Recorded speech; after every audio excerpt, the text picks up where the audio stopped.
Oh shit.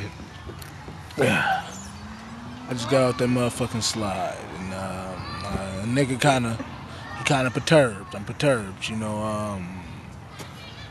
I started and I looked down and I noticed that my feet was already touching the bottom, so I was a little scared because my ass was all the way on the ground, still on the other side. So I was like, "How we gonna work this out?"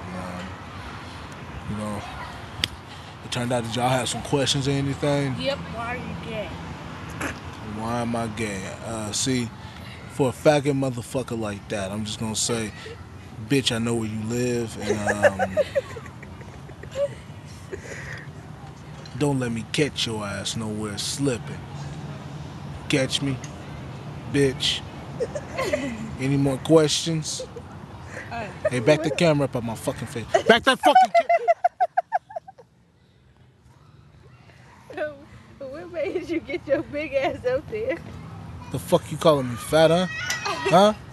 Huh? You bubblehead motherfucker, what you calling me, fat, huh? Okay. Well, I got up there because I'm adventurous, you feel me? I'm telling you.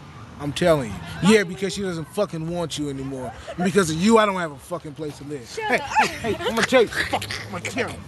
Nigga, stop. Hey, you all on me, bro. That's how you understand me? This is how I roll, you understand?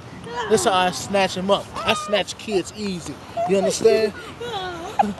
Rock-a-bye, baby, on the treetop. You'll throw that nigga on the ground. But yeah, this is the end of this fucking interview. Cut this shit off.